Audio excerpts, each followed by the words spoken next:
Bonjour à tous et bienvenue dans cette vidéo. Aujourd'hui, il sera question de la loi de programmation militaire qui risque d'être au cœur de l'actualité pour les 15 prochains jours car elle est actuellement débattue à l'Assemblée nationale et un vote devrait avoir lieu le 6 juin prochain. Pourquoi est-ce que c'est important? Tout simplement parce que ça va montrer la dynamique que va prendre la défense dans les prochaines années. Et même si contrairement à d'autres nations qui ont des visions à beaucoup plus long terme, en France, traditionnellement, depuis plusieurs années, nous sommes maintenant sur ces cycles beaucoup plus courts, mais 7 ans, c'est déjà pas mal. Donc là, il est question de la trajectoire jusqu'en 2030. Il y a eu beaucoup de buzz et beaucoup de bruit autour de la volonté d'augmenter les budgets. Pourquoi? Parce que tout simplement, nous faisons face à 25 années de déflation, déflation budgétaire, déflation d'un point de vue RH et déflation d'un point de vue matériel au sein des armées. Pourquoi? Eh bien parce qu'il était temps de récolter les dividendes de la paix et certains de nos décideurs politiques ont cru, à tort ou à raison, je ne suis pas là pour me prononcer, eh bien que la dissuasion nucléaire était largement suffisante pour que nous restions, la France, un pays au premier ordre politique, mais également crédible d'un point de vue militaire. L'actualité en Ukraine a permis de réaligner les gyroscopes un petit peu de tout le monde et surtout de montrer les problématiques auxquelles peuvent être confrontées les nations ou les forces armées dans le futur. Et forcément, il y a de nombreuses leçons à apprendre. L'objectif de cette vidéo, c'est pas de vous faire un grand briefing sur la LPM, on va se focaliser sur le tweet du ministère des Armées du 11 mai dernier où il défend le concept de cohérence de ces équipements, cohérence contre la masse. Nous allons donc voir ce que ça veut dire et surtout, il exprime son état final recherché, le fameux, son objectif dans ce tweet où il dit que l'objectif est que la France puisse, à l'horizon 2030, mener en projetant une coalition d'alliés, un groupe aéronaval et 40 aéronefs. Nous allons voir si c'est possible, si c'est cohérent et surtout si on va dans la bonne direction.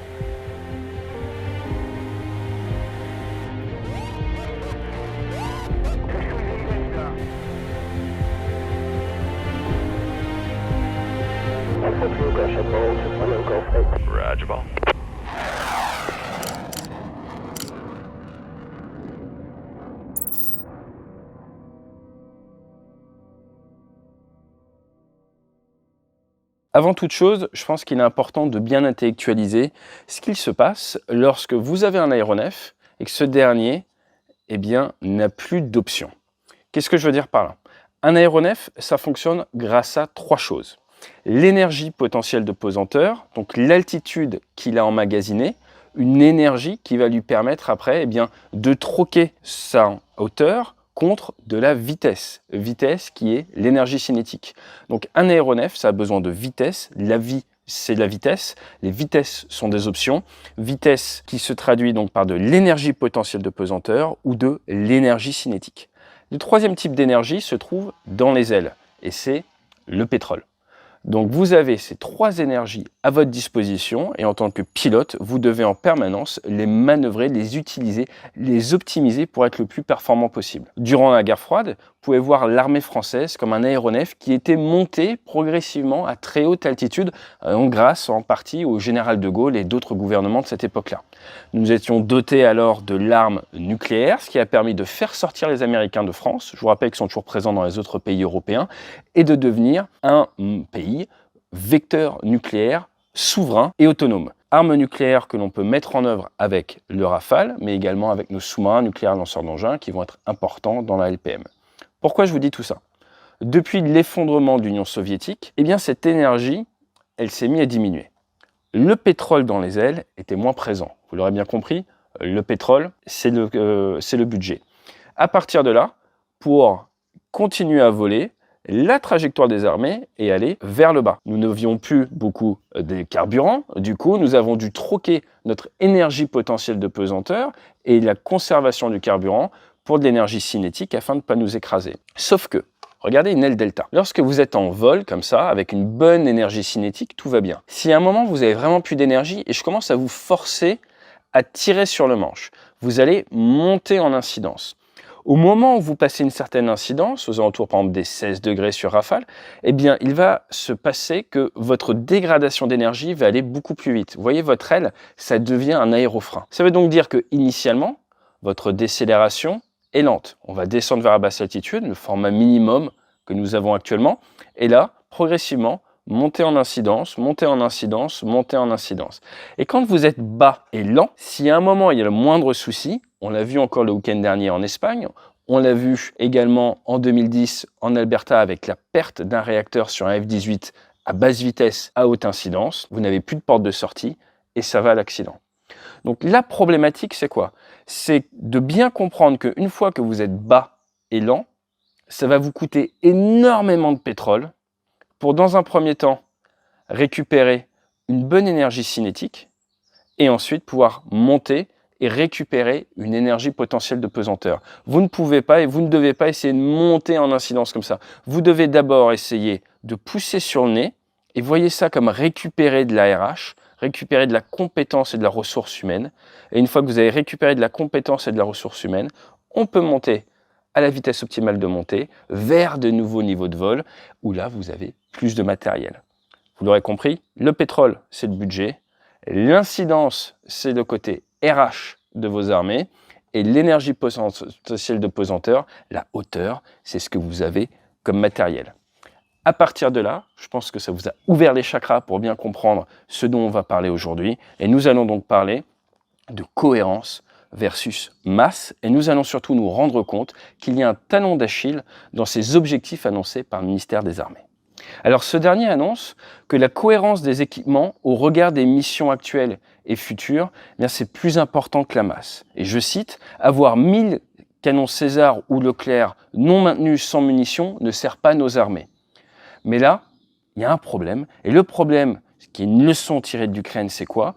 Eh bien, c'est qu'au moment où vous allez avoir besoin de remonter votre stock de munitions, votre stock de matériel, on se rend bien compte que dans le monde moderne de très haute technologie, ce n'est pas comme en 40 où ça peut aller très vite, il y a une gigantesque inertie industrielle.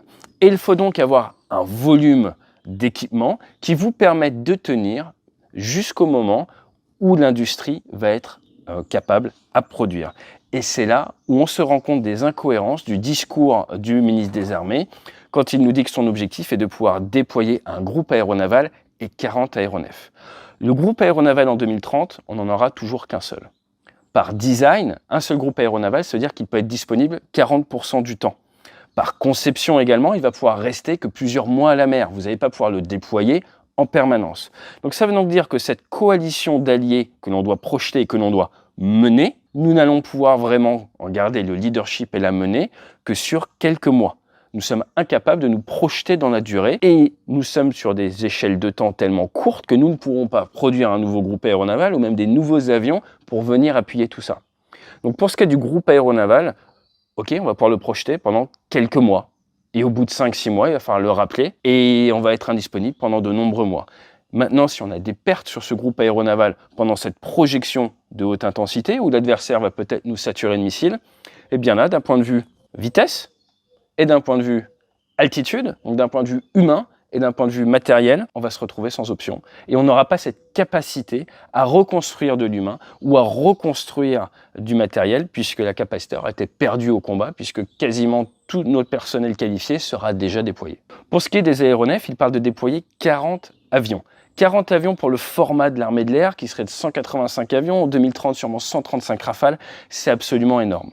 Certains spécialistes ont fait des calculs et ils sont partis du principe que 40 avions, nous serions capables de les projeter pendant environ 2 mois avant d'avoir une très forte dégradation de nos capacités de formation de personnel et de maintien des missions sur le territoire, à savoir force aérienne stratégique, où ils font des avions en alerte en permanence, et également permanence opérationnelle pour protéger le pays.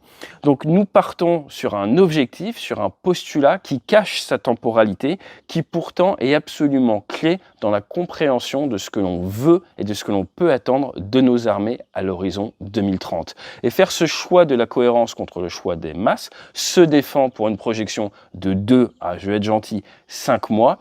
Mais si on regarde l'histoire de ces 30 dernières années, quel déploiement français a vraiment duré 2 à 5 mois? Quel déploiement de l'OTAN à vraiment durer 2 à 5 mois. Et alors que tout le monde nous parle de possibilités de haute intensité, pensez-vous vraiment que ça sera l'affaire de 2 à 5 mois où en plus, nous n'essuierons pas de perte?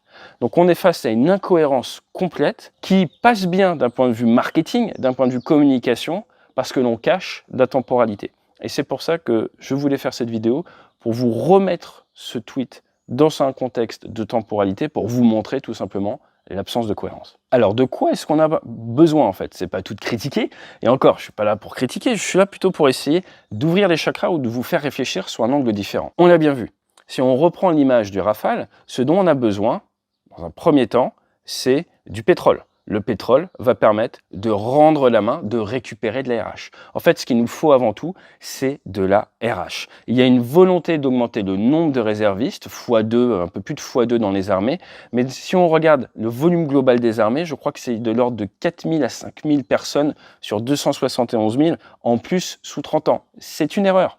Alors c'est bien de vouloir payer un peu plus, mais de toute façon, l'armée ne sera jamais en mesure de se mettre en compétition contre le secteur privé.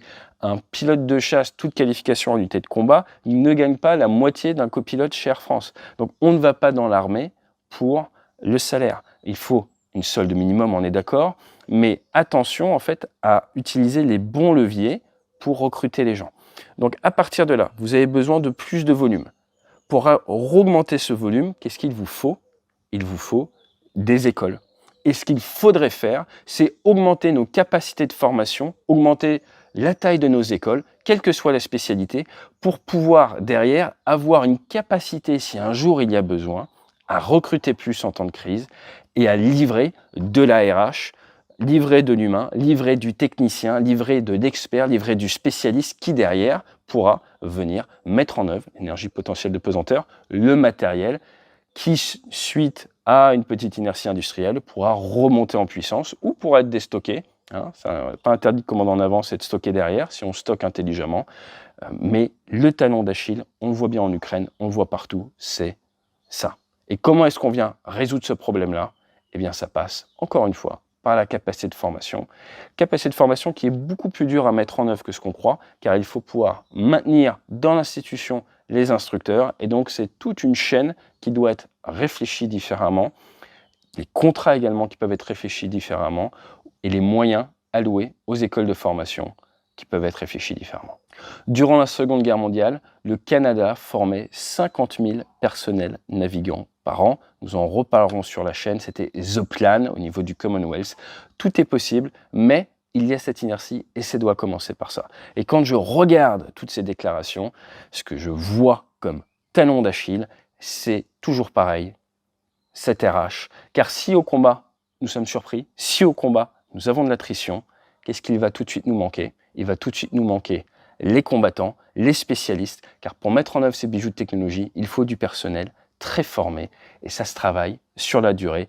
Les compétences doivent être maintenues, donc attention à ne pas et ne jamais trop monter en incidence, car après, si vous vous accrochez sur le manche, ça finit mal. Allez, fly safe.